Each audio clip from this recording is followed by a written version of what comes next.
රෑට මට උයන්න එපා දුවේ. මම හෝටලෙන් කෑවා කියපු තාත්තාගේ බත්පතේ තිබුණු රහස. අපි බලමු. මේක ලිපියක් තමයි තියෙන්නේ. ඔයාලා රස විඳින්න මේ ලිපිය. එහෙනම් මම මේ ලිපිය කියවනවා. තාත්තේ අද පරිප්පුයි පතුයි විතරයි තියෙන්නේ. තාත්තා ආවම බැදපු මිනිස් කරලක් එක්ක කමු. දුව පූජා රෑ කෑම ලෑස්ති කරන ගමන් තාත්තට කෝල් එකක් දුන්නා. එපා පුතේ. මම මේ ටවුන් එකේ ලොකු හෝටලයකින් බිරියානි එකක් කෑවා. බඩ පැලෙන්න. දුව ඔය තියෙන දෙයක් කාලා නිදාගන්න. සුමනසිරි තාත්තා උත්තර දුන්නේ hina වෙලා. පූජාට සමහර දවසට තාත්තා ගැන පොඩි ඊර්ෂ්‍යාවකුත් තිතුණා. අම්මා නැති වුණාට පස්සේ තාත්තා නම් රැයට ජොලියේ කඩෙන් කනවා. මම විතරක් ගෙදර උයපු බත් කනවා. එයා හිත යටින් දුක් වුණා.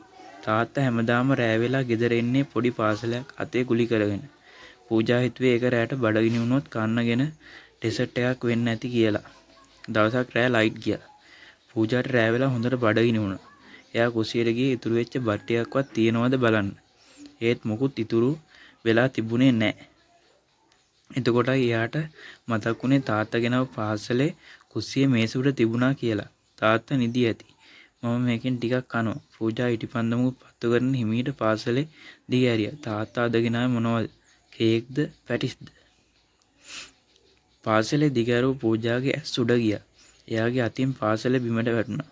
ඒක ඇතුලේ තිබුණේ කවුරුරි කාලා ඉතුරු කරපු මස් කටු ටිකකුයි කර වෙච්ච පාන් කෑලි වගේකුයි.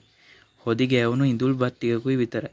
හෝටලේ ඉඳුල් බාල්දියට දාන්න තිබුණු ಜಾති ටිකක් ඒකේ තිබුණේ. දෙවියනේ තාත්තා හැමදාම කඩෙන් කෑව කිව්වේ මේවද?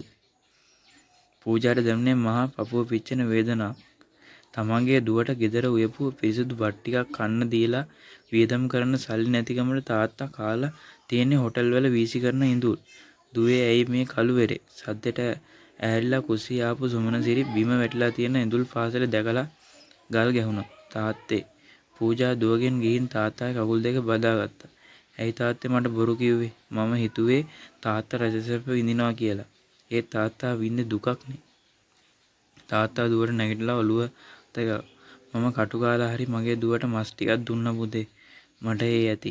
තාත්තා කියන්නේ තමන්ගේ කුසගින්න හංගගෙන දරුවන්ගේ කුස පුරවන දෙව් කෙනෙක්. ඒ ආදරෙට මිලක් නියම කරන්න එපා. ඔබත් මේ පිනක් කළා නම් රියැක්ට් එකක් දාන්න. තාත්තා නැති අයට බලන ෂෙයා කරන්න. ඉතින් මොනවද ඔයාලට ඉතින් හිතෙන්නේ මේ කතාව ගැන? ඉතින් යම් අදහසක් ගත්තා නම් තාත්තා ගැන ෂෙයා පාරකුත් දාගන්න, ලයික් එකක් කමෙන්ට් එකක් දාගෙන යන්න. මට ඒ ලයික් ඔයාලා දාන ලයික් කමෙන්ට් එක සෑහෙන වටිනවා. ඉතින් ඊළඟ වීඩියෝ එකෙන් සෙට් වෙමු.